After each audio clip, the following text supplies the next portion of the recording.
Hey, thanks for tuning in to the Crescive Method. This is Scott. For those of you that don't know, my wife and I provide data and analytics for some of the largest and most influential cannabis farms on the whole planet. And today we're going to go over some of the most common questions I get in my day-to-day. These are questions that I get almost weekly. Certainly get them from every single client for the most part. And I just wanted to put them in video format and start the discussion so that we all can move ahead together. But first, I want to go over some announcements. We've got some upcoming events. Our Soil Balancing Masterclass, which is a class that I teach. We meet for 8 sessions across 10 weeks.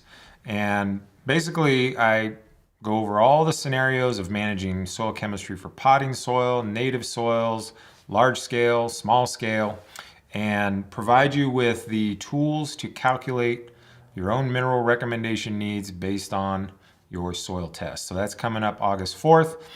We've also got a soil balancing webinar, which is part of our new webinar series that is going to be for those of you that aren't able to make it into our master classes. We're going to meet for a few hours on August 12th, and I'm going to cover some of the basic soil balancing principles.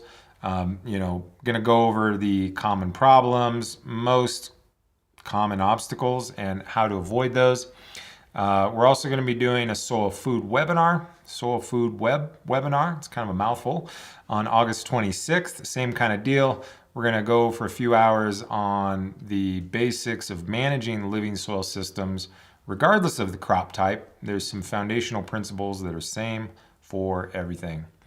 And then, I was just on the James Loud podcast, and him and I were talking about, because we are involved in commercial cannabis, we have other commercial friends that we can call, that we can ask questions. So if a new trend pops up or a new piece of equipment pops up, there's a good chance that James and I and people like us in the commercial markets know somebody that's already had personal experience with that. So I realized after doing that episode with James that a lot of people don't have anything like that. So we in the Crescive ecosystem, we have the Growers Group Forum. So that is provided for those that join our private message forum called the Crescive Growers Group.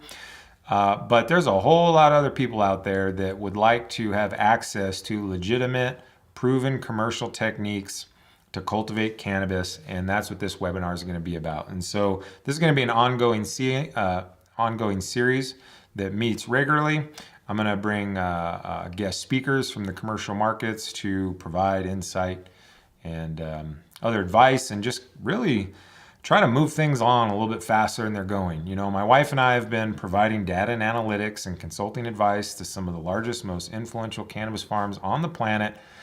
And every time a new state comes online, everybody learns the same 12 things. And everybody runs into the same problems, to be honest. And so what I would like to do is try to get people caught up to, the evolution and the understanding that has been learned by those of us that have been in the trenches in the commercial market for, damn near a decade. So that's what that webinar is all about. You can go to our website. I'll put a link in the description on where to find these webinars. And at the end, I'll post the link as well. So like I said, today we're going to try and tackle some of the most common questions. And these are questions that come up really every week for me. Pretty much every consulting call, these type of things come up. So I just wanted to knock them down in one little webinar, and we could start the discussions and keep the conversations going in the chat for those of you that experienced some of the things that I'm talking about. So by and large, most common sticking point for indoor cultivation, now I'm speaking for the living soil world, right? So I've consulted with every type of cannabis farm you can imagine. I primarily spend my time in the living soil world, and I would think that that's what we're the best at. And vapor pressure deficit is a concept of a relationship between humidity and temperature that basically describes how dry or how moist the air is. And this is important because plants move nutrients from the root zone to the above ground biomass through transpiration. So transpiration is a plant sweating, basically, and that's how we get all that humidity in the air and have to remove it from the dehumidifiers. So when I came into cannabis in 2009, this was not a concept that anybody I knew about. And we were cranking rooms as cold as they could possibly go and doing everything in our power to keep humidity below 50% because everybody was afraid of powdery mildew. So the first time I even saw the first example of what we would call vapor pressure deficit targets was during a mistake. One of the guys I knew, his air conditioning system broke, and so by default, he just was way up there at like 80 degrees. And subsequently produced some of the largest nugs we had ever seen. And he brought us in. He's like, I don't even know what's happening, but you got to check this shit out.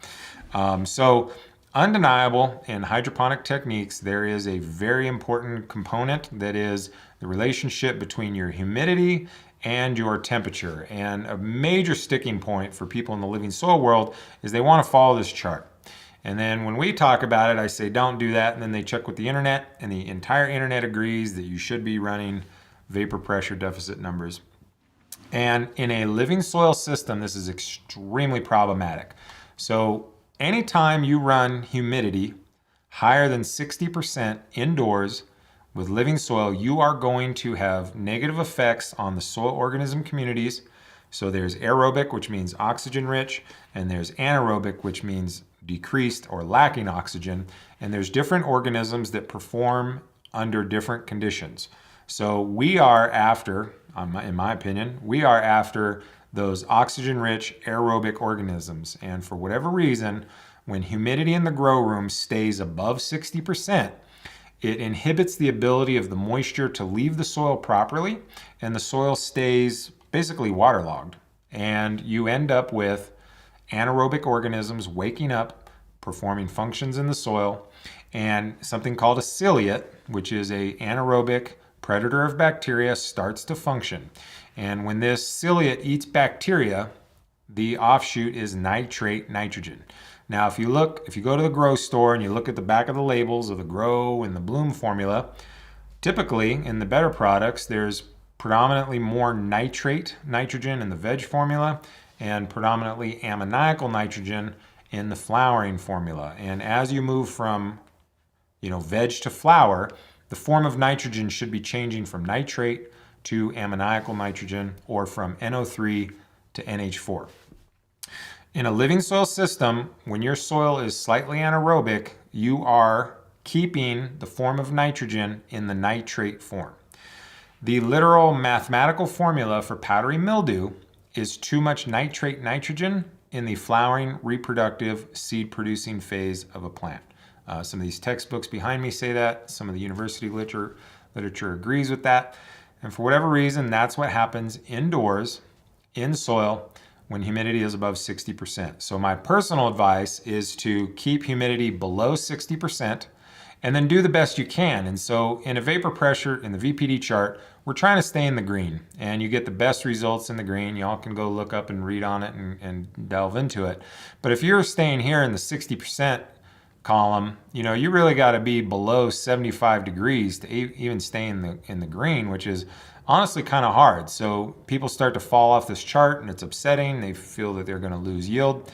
Not one single time in my entire career has a farm moved off of this VPD chart to below 60% and had a decrease in output. Yield always goes up, quality always goes up, most importantly, powdery mildew goes down. So if you're having mite pressure indoors and you're running the VPD chart, that's why. That is literally why. And of all the things that we measure in our work, which is a lot, one of the most consistent from state to state, from country to country, doesn't matter if you're indoors, when humidity gets above 60, especially above 63%, mites go up and powdery mildew goes up, and it's because through biological means, you are keeping the form of nitrogen in the nitrate form, and when you go into flowering, you get powdery mildew. Now, like I said, the entire internet disagrees with me on this, but I've provided biological analysis for well over 2 million square feet of indoor cannabis. We've navigated regulated markets in every single regulated market and now internationally. And this is undeniably consistent. So if somebody is in living soil and they're arguing that you should be at 60% or higher humidity, ask them about their powdery mildew protocol. Typically, they'll rattle off all this shit they do to control powdery mildew, which is confirming what I'm saying. So back the humidity down. My personal belief is keep it below 60, but above 50. So somewhere between 50 and 60 works really well. And then use a laser temperature gun to measure leaf surface temperature, because that's something that's completely ignored. People get hyper-focused on the vapor pressure deficit, and they get hyper-focused on leaf surface temperature, well, some do, for LEDs, and they don't keep track of what I think is the important metric, which is this plant stressed? So if you take a little laser temp gun and you measure ambient air temperature, so if you take like a white piece of paper and you hold it perpendicular to the canopy like this and you shoot your laser gun, you know, right next to the plant that you're gonna measure, that gives you ambient air temperature, and then shine it all around the plant. If you're using some of the newer higher intensity lighting like FOS or HLG or some of these newer high intensity lights, you can have, the interlacing is unreal, especially on the FOS lights. The depth of penetration and the interlacing is intense. So we're not just looking for ppfd at the canopy. I believe we should be measuring leaf surface temperature on the entirety of the plant. And a lot of times you'll find the light bounces off the walls and hits the lowers and they're spiked. So general principle, in my belief, based on the data we've seen, is that when a plant is at or below ambient air temperature, it's not stressed and it's growing properly, has adequate access to moisture, and it is transpiring in a healthy fashion. So if the leaf surface temperature starts to climb above ambient air temperature, then your plant is showing signs of stress. So I think far more important than VPD charts is at whatever temperature and humidity you're running, what is your leaf surface temperature? If it's at or above ambient air temperature, either your ppfd is too high or you're stressing the plant in some way. Usually it's not adequate water. In the greenhouse environment, it's from cheap plastics that aren't like polyweave. Those can stress out the plants. But anyways, break free. If you're in living soil, break free from the VPD chart, please, and keep it below 60%. Focus on biology and you will more than recover the yields and growth rates you think you're getting from the VPD chart. So it's undeniable that the plants will likely grow very well. In veg, you can get good, green, lush, fast, vigorous growth running higher humidities. Well, that's because you are causing an increase in this ciliate organism that's producing an abundance of nitrate nitrogen, which is happily consumed during the vegetative phase. So there we go. So that's the VPD chart. That's the first one. Next one that's still the hardest thing ever is how much water should I use in this living soil? So the way that I do this is I calculate the volume of the container, translate that to gallons, if it's not already in gallons, like a 30-gallon pot, obviously. And what we're going to do is calculate the field capacity. So the field capacity is a term used for how much moisture can fit in the empty space in your substrate, whether that's rock wool or cocoa or soil. And what's interesting about living soil is that number for calculating field capacity is pretty similar to what that soil will need as a maintenance throughout the week. So we're gonna calculate the container volume, right? So for that, I'm gonna go to calculator.net. I use this thing every single day, calculator.net, and I go to the volume calculator tab. We punch in 4x8, because that's what we're gonna be doing as an example today, 4x8 bed that's 18 inches deep. If you're still in a 12-inch deep container in 2023, you might as well be in the Wild West. You gotta get into an 18-inch container. It's radically different and much improved.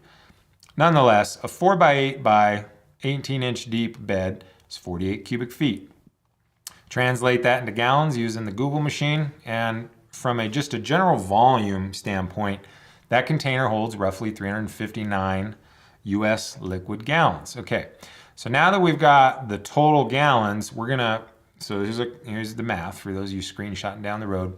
We're just converting the bed dimensions into gallons. And I find that somewhere between 3 and 8% is the typical ability to hold water of that soil. Now, if you're in a really dense native soil, you're probably gonna be closer to the 3%. If you're in like a really light pro mix or something like that, it's gonna hold a little bit more water because it's more porous. I tend to do most of my calculations in the 5% range. This seems to be really, really, really spot on. It is a range, right? Because everybody's context different. Are you in a drier climate? Are you more humid climate? Do you have, all these factors make your little grow room a little bit unique. So here's the numbers we're looking at. In that, a 4x8 bed can hold roughly 10 to 28 gallons, we'll say. If you were to start with a dry soil, fill it up completely, that's what you get. And so what that translates to is in an indoor 4x8 bed, you're probably going to use somewhere between 10 and 14 gallons in a week. And so how you slice that up is up to you. I prefer that smaller, more consistent doses of watering is the most ideal. And so basically in a living soil system, we're trying to maintain three things, I believe, from a moisture standpoint. One of the most important things to get good growth, good disease protection, and high potency terpenes, all those things, you have to facilitate high biological populations. In order to facilitate high biological populations, you need to have a nice, consistent, even moisture in that top 4 inches of soil. So part of your weekly watering of, let's say, 10 to 14 gallons per week for that bed, some of that should be just lightly moistening the top 4 inches, either with a sprayer or a shower head nozzle. But if we only lightly moisten the top 4 inches, you're probably going to have lower yields. This is why most people tend to overwater, because if you starve them of water, you usually starve them of yield.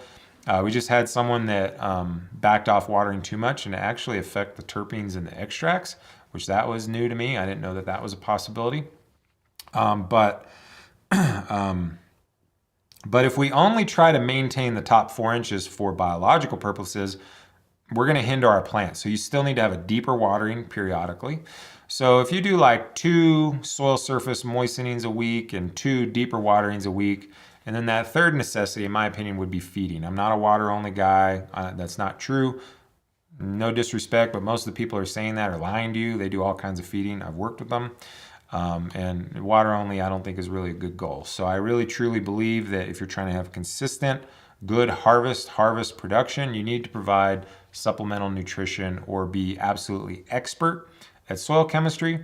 And even still, if you take someone that's expert at soil chemistry and water only, and you do a little bit of feeding, it blows the results way out of the water. So those are the basic watering needs that you're looking at. So, if it's indoors, you're going to be more like 10 to 14 gallons per week. Maybe in a greenhouse or outdoors or in a very dry environment, you might be more at the higher end, but I don't find very often that you end up using really like 30 gallons in a week. That would be a lot.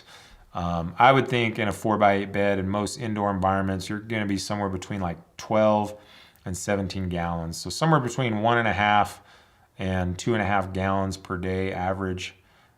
So a lot of people might do 5 gallons twice a week, and then maybe 1.5 gallons here and there to moisten the soil surface. And then really what you got to do to try and keep all that straight is get a paper calendar, write it on the wall. If you're a spreadsheet guy, do knock yourself out. But the way that you really tell if you're overwatering or underwatering is through black gnats. So obviously if we're not getting enough water, our plants are going to wilt. So you're going to provide more water to keep you above wilting. But as soon as you see black gnats, you've gone too far. Don't try to kill the gnats. Don't try to spray for the gnats. Don't try to get predator insects for the gnats. Just simply back off watering. So the gnats are your best friend, absolutely your best friend, absolutely most consistent thing in all of cannabis cultivation, especially indoor, is that when those gnats pop up, 3 to 5 days prior to that, you exceeded the water. You exceeded the water needs of that soil, because that black gnat feeds on anaerobic bacteria, and the anaerobic bacteria bloom when there's too much moisture in the soil. So there's other ways to get it, but this is how you tell. I absolutely hate the Blue Mat moisture meter. If you got one of those, throw it away. That thing's a complete pile of shit. I love Blue Mats. I love Sustainable Village. The meter is complete garbage. I don't like tensiometers. I don't like the other brand.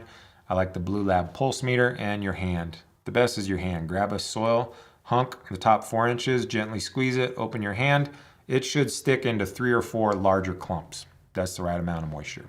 I'll put a link in the description to our video on compost, which shows 30, 40, 50, 60, 70% moisture, all that with the hand squeeze. For soil, you're looking for somewhere between 35 and 45% on the hand squeeze test. That's what you're really looking for.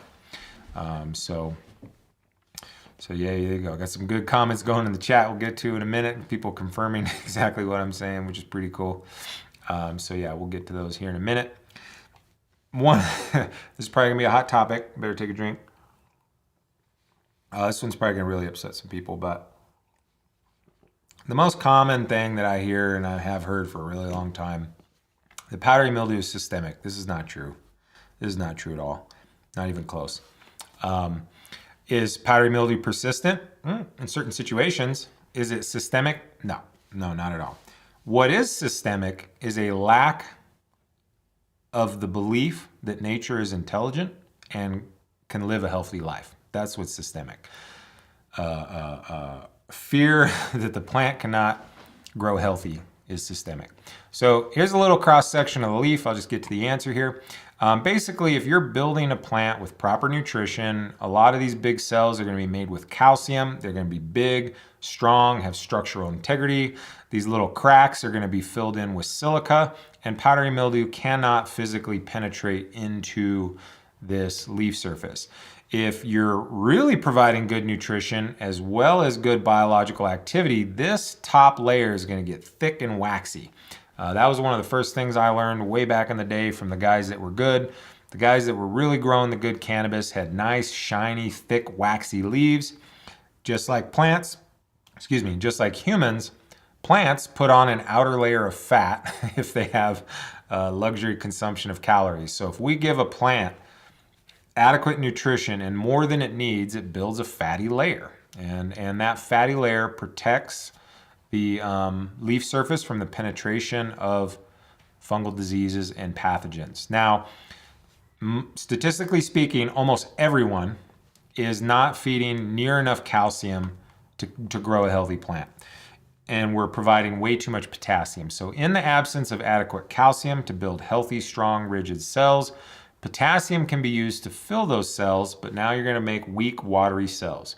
Those weak, watery, potassium-filled cells are now easier to penetrate by the powdery mildew. So powdery mildew is not systemic.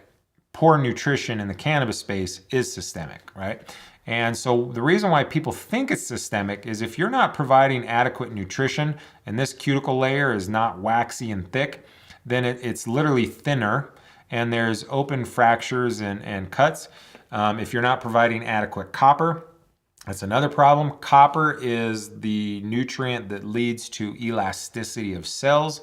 So if you have adequate calcium and adequate copper, these cells are strong and they're allowed to flex. So without adequate copper, as the plant grows, this leaf fractures, it makes little like dry hand cracks, and boom, that's the entrance point for the powdery mildew.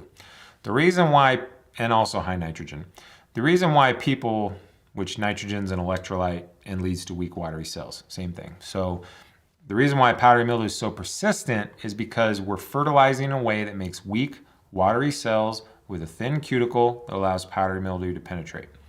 The reason why people think it's systemic is they can spray all kinds of nasty stuff and it still pops up, seemingly coming from the inside of the plant. Well, it kind of is actually. So from what I understand, the powdery mildew as an animal will kind of put like a little hook down into this, through the cuticle. I'm not sure if it goes all, I'm not sure how many layers it goes through, but nonetheless, it's not just on the surface. It penetrates in, kind of hides out here. You can spray it with all kinds of rubbing alcohol and citric acid and all that other nonsense and wash it off of the leaves, but you didn't address the powdery mildew that's living just below the surface here. And then it seems to pop back up.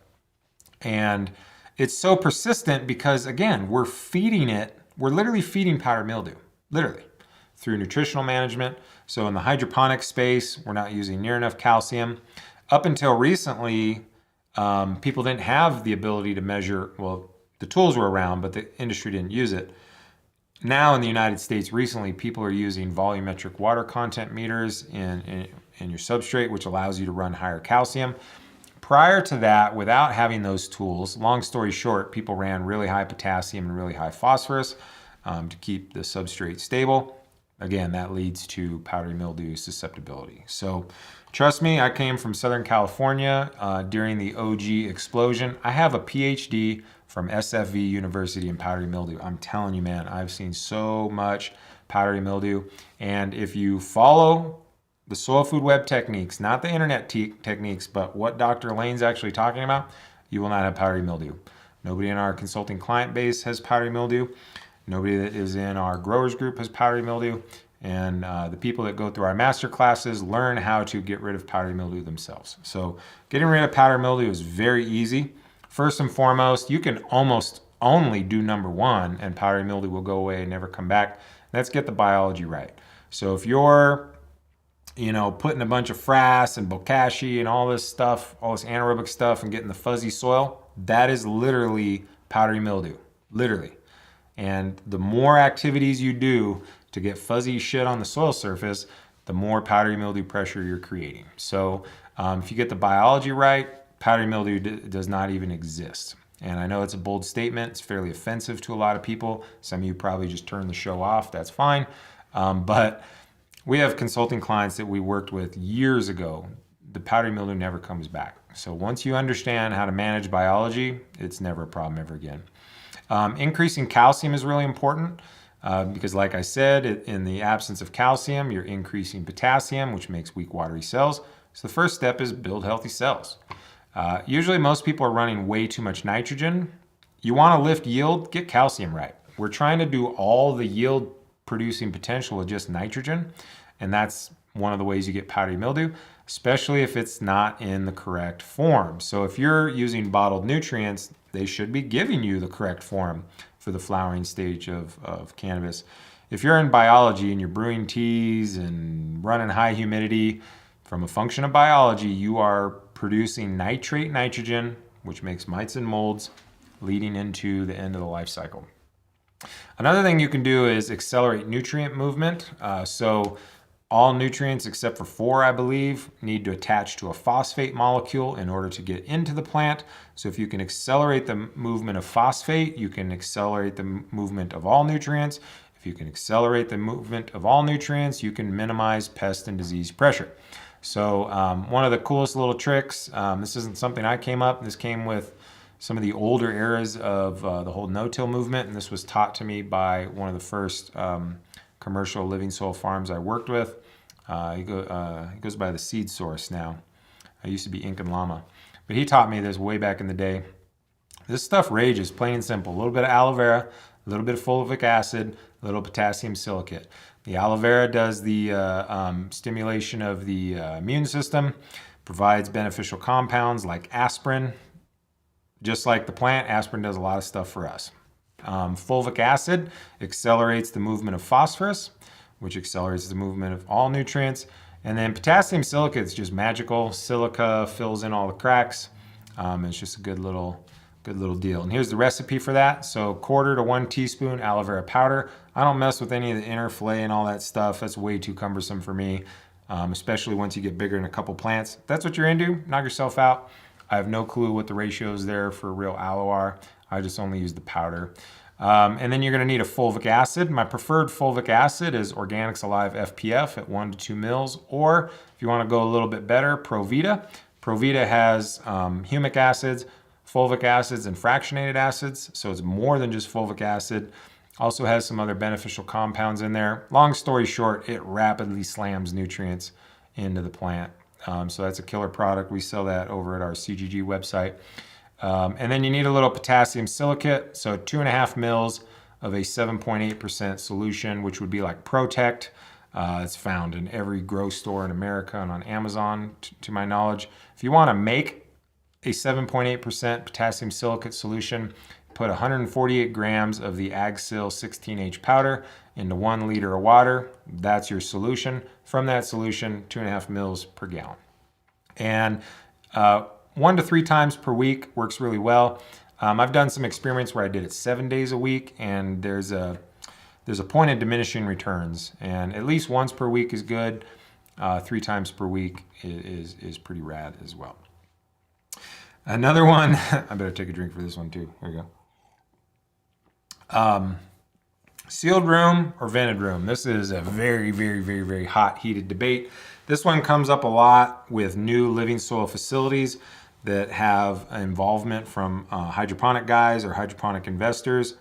And they are terrified when I say you should run a vented room. And I'm telling you, man, I was there. I watched this happen. And so when I got into cannabis in 2009, people were predominantly running these bat wings or these exposed bulbs. And these little vented hoods came out. And the goal was to run an inline fan to pull the hot air out of the room. And it was supposed to be less expensive and all that stuff.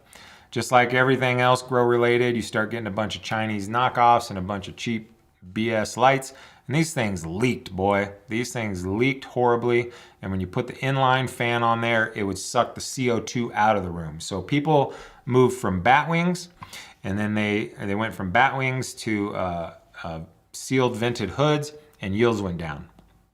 Most people said it was because the glass filtering out and lowering the intensity of the light, which I think is part of it.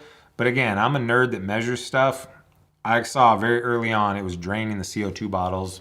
And so, around 2010-ish, 2011, a lot of people started junking the ventids and going back to sealed rooms, and all the hydroponic stores were pushing sealed rooms, were getting better yields.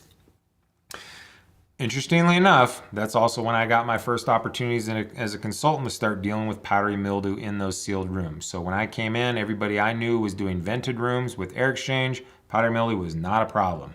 Once everybody started switching to the sealed rooms with the vented hoods, to the sealed rooms, powdery mildew exploded. Eagle 20 came on, and that's when it really started getting good with the Eagle 20. So, like I said, I got a PhD from SFV University in powdery mildew. I'm telling you, this is the main cause.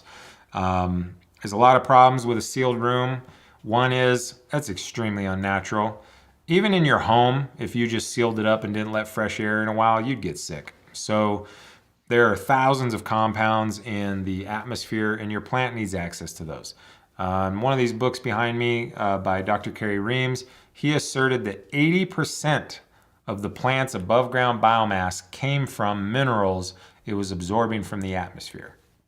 It's kind of hard to wrap your mind around, but in one of his books, he describes the experiment. And he made a little glass chamber that was completely sealed, and he grew a plant in it, and he put very measured amounts of fertilizer into each plant, one that was open to the atmosphere and one was open, something like that, weighed the nutrients, weighed the plant. Long story short, the plant that had access to the atmosphere was 80% bigger, something along those lines. In my commercial consulting work, I won't even take on a client that is insistent on sealed rooms. That's how I've literally seen millions of square feet of powdery mildew at this point. And usually when we take on a client that's been running sealed rooms, and the first thing I do is put in air exchange in an indoor. Usually we don't have to do any other changes for powdery mildew. Sometimes we do one or two other changes after that, but your plants need fresh air, right? Another thing I think is going on is who knows what other crap is in those nitrogen bottles. So who knows what kind of toxins you're releasing into the room, because it's meant for welding, it's meant for sodas, who knows how clean that stuff is. So who knows what other kind of garbage you're letting off, but plain and simple, exchange the air. During lights off, not during lights on. So I do sealed rooms during lights on, run your CO2, and as soon as the lights turn off, do the air exchange. Now you can get even fancier, and if you've got like a GrowLink or a Trollmaster or Royo or any of that stuff, Pulse I think is a new one, Iponic, whatever it is that can control your grow room a little bit more specifically. If you start to increase air temperature several degrees in the few minutes or hour before the lights go off, you'll increase the temperature in that room. Warmer air holds more moisture, and then you start doing your evacuation. You will never have powdery mildew again, I promise you. Well, if you do at that point, you got some other nutritional issues, but for most people, this solves it. And so if you want to look into it more, look into the dew point concept. So just like when you take a cold beer out of the refrigerator and it starts to sweat, that's called the dew point. And by evacuating the air, you stop that dew point from forming. If you research and read into the characteristics of the animal that we call powdery mildew, one of the things that is essential for its reproductive life cycle is the dew point. And so by stopping the dew point, you remove a critical component of the life cycle of this thing we call powdery mildew. So vented room all the way. In the smaller home grow scale, we used to do a full room air exchange every 1 to 5 minutes. That gets a little bit harder at the commercial scale. So the numbers I use for the commercial scale is exchange the full volume of that room every 5 to 15 minutes. And so that's just basic math. You know, you do the area of the base times the height to get the volume. So measure the square feet of your room times the height, that's your volume. And then you need to divide that by something, you know, somewhere between 1 and 15. That CFM number is the size of your fan, right? And I grew up in a desert racing family. My uncle used to do Baja and all that stuff. So I'm a big fan of not running things at full throttle. So you can get all the way through the 1,000-mile Baja race. You got to protect your equipment. So I like putting little fan speed controllers and run everything a little bit less than full speed. So I would calculate for 3/4 speed of your fan for that full room air exchange. And you'll blow the doors off the people that want to seal it up and just make like a nasty gym sock, sweaty, moldy, crotch itching mess. I don't play none of that stuff. Get it out of here. All right, here's the next one. This is probably going to be a hot one. Should I be worried about viruses? In a living soil, if you're doing it properly, no. Again, my entire career, I have tracked health problems and found their root cause, right? So I have my entire journey looked for the cause for the problem, found the mathematical answer for it, and then made the solutions to change it and watch the problems go away. Since I've been the nerdy guy, I've been getting so many photos through my journey of, do you think this is tobacco mosaic virus? So back to the sealed room thing, back around 2010, 2011, Eagle 20 ramped up. One interesting thing about Eagle 20 is it causes phytotoxic effects. Phytotoxic means toxicity created by sunlight energy because there's a chemical on or in your leaf. So, you know, it's pretty, basically we call it the variegation. So the variegation is literally from the Eagle 20. I've worked with a lot of farms that were worried about tobacco mosaic virus. We send the leaf samples in for tobacco mosaic virus. Every time but one has come back as a negative. Every time it came up positive for Eagle 20. So Eagle 20 can cause it. Avon can do it a little bit. Some of the other things can do it as well. You can also get variegated leaves from excessive toxicity of trace minerals, or rather trace mineral solubility from doing Korean natural farming. So a lot of times the KNF people like to show their variegated leaves. It's literally because the anaerobic ferments are causing excessive solubility of the trace minerals, and it's causing phytotoxic effects. So I don't think that stuff's cool.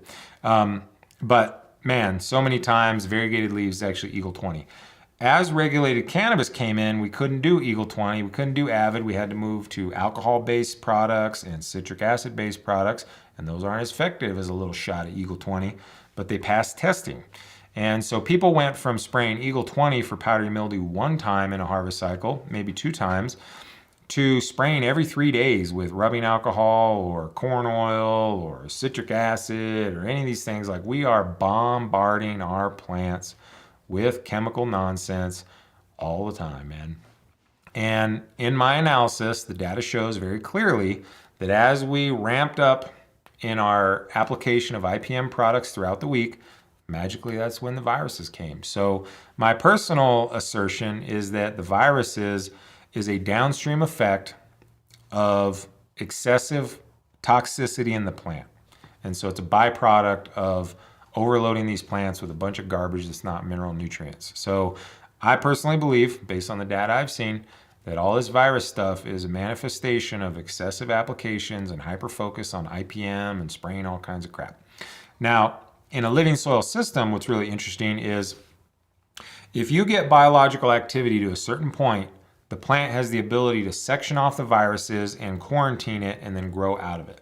So the first time we successfully documented in a regulated facility removal of viruses was in early 2017. So I make the joke a lot that cannabis has dog years. You know, that might as well be 25 years ago from my viewpoint. So the fact that in 2023 everybody's still worried about viruses, the boogeyman, shows that we don't really understand what leads to good plant health.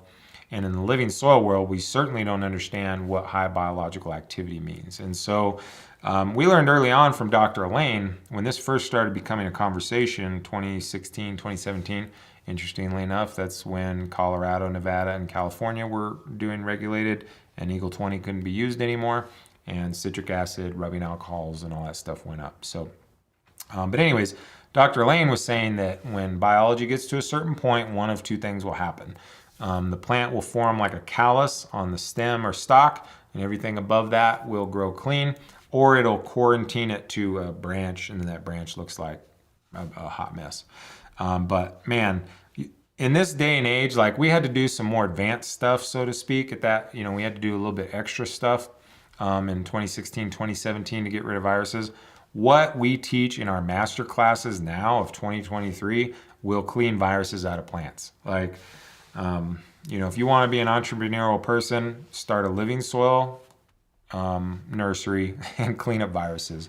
I mean, we see people pay $3,000 to $5,000 per variety, and then you start paying all these storage fees to all these places, and literally with a good soil, biologically complete compost, and the right nutrition, you clean it up yourself. So I just have no desire to do all that. So yeah, no, the viruses are just like, this has gotten way out of control. People are way too afraid of this stuff.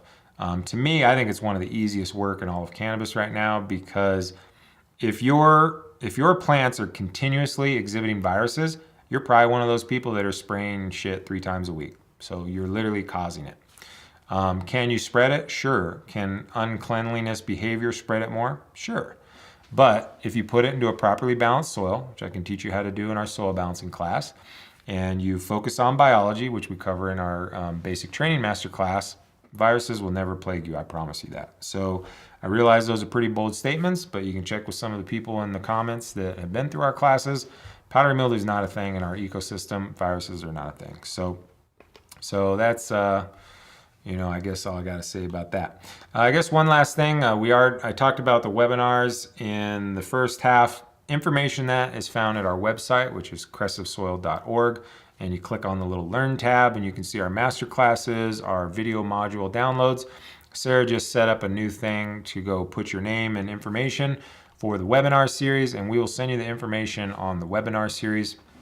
Like I said, we're really trying to extend our reach at this point. We've been very privately and very intimately working with a small group of people in the commercial scale. And over the last 2 years, we've been working in master classes. And I realize a lot of people can't quite make it into our master classes. Either that's for financial reasons or for just time. And so we want to try and offer shorter chunks and webinars to get deeper into the stuff that we're just frankly not allowed to talk about on YouTube. There's a lot of things in this industry that are very problematic if you speak openly about. And so that's why we teach them in our master class privately. But there's just way more people that we need to reach at this point. And so if you're interested in the webinar series, like I said, I'm going to do a soil balancing webinar. We're going to do a soil food web webinar. And then we're going to create an entire series called The Commercial Connection, which is intended to connect like-minded people that have the desire to be professional advisors or cultivators in really any market. We'll probably get mostly cannabis people, but if you want to be a market gardener and a vegetable grower, it's a great place to go.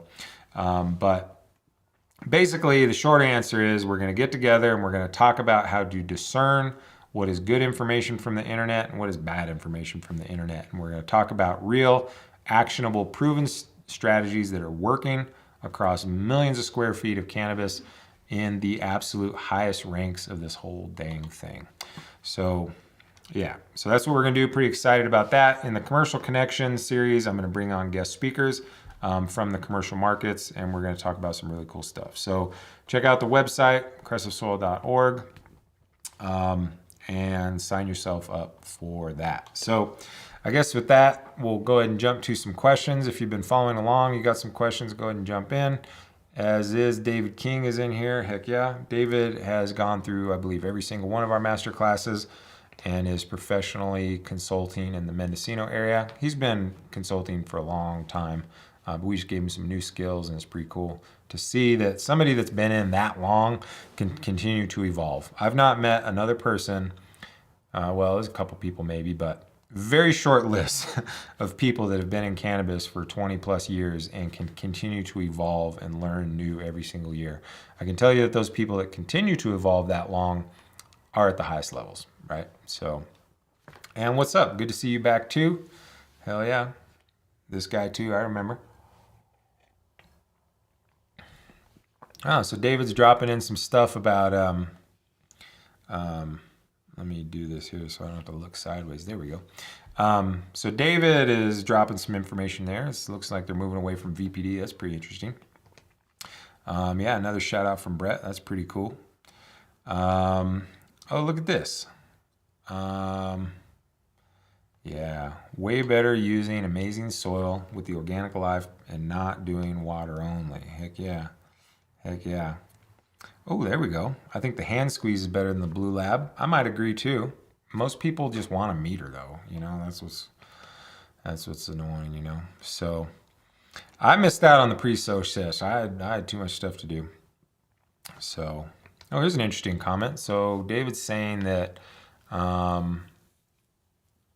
you get better shelf life out of your flower by, well, yeah, that makes sense. So like apples, for example, apples need to be soaked in a calcium chloride solution, I believe it is, so that they can travel. If calcium is not high enough in the apples, they rot in transit. So yeah, calcium is absolutely essential for shelf life. We get phenomenal shelf life on our cannabis here compared to other people. So, and if you are battling powdery mildew, Silicic is a product we sell. It's a naturally fermented silica product, and it is, can't say it's a fungicide, but it damn near wipes it out. It's pretty cool. It's pretty cool. So we got some good conversation going here. So Brent's asking, he's trying to control my random outbursts. I would assume that's on powdery mildew. If it's randomly popping up, it's likely a watering issue, or unless you're like a tea brewer. I didn't get into this show because it gets people so hot and heavy. People are really emotionally attached to tea brewing. It is literally the most common cause for powdery mildew. The tanks that we use are remarkable at creating powdery mildew. The recipes that we get from the internet seem designed to create powdery mildew. It's just when we apply our compost tea and then we see a positive growth response, and then 2 to 3 weeks later we see powdery mildew, almost nobody associates those two things. But yeah, the tea brewing techniques are a surefire way to create a powdery mildew issue. So, yeah, so Shokunin Organics here is interested in the masterclass, but he's on the night shift. And so, yeah, that maybe the webinar, maybe you can just bulldoze through for a one-day event, you know. Yes, calcium, calcium, calcium, calcium. And yeah, man, this is the whole goal, right? So we were intending to launch a consultant training program, certification program. We decided to get hit by a semi-truck, so that shit got delayed. But in the short term, commercial connection, master classes, and go there. So this is an interesting question. Could you use the Organics Alive nitrogen as your nitrogen source? That would be very expensive. That would be very, very, very expensive. You know, seeds high in nitrogen. There's green plants that are high in nitrogen. Manure is really tricky from a composting standpoint. Alfalfa is whack because our agricultural system is whack and broken. And so there's really unreliable nitrogen and protein levels in the alfalfa. So using alfalfa is a ridiculous adventure. Yeah, so yeah, man, I like to shout and throw stuff at the TV as well. That's my favorite thing to do. I just get really frustrated. I I can't even watch other shows at this point. I've seen too many people cause catastrophic crop loss and then go on the internet and talk about how you should do this thing that just caused crop loss. And I just yell and scream at the TV. And that's just not good for your health, and my blood pressure rose. So with that, I guess we wrapped it up for night. We're getting pretty close to the hour. It's a little bit hard, I'll be honest, to do the questions without Sarah here, and I'm just looking back and forth and maybe kind of mumbling. It's not that exciting TV. So you got to know when to hold them, you got to know when to fold them, and you got to know when to walk away. Check the link in the description, and we'll see you in the commercial connection and webinar series. Check you later, homies.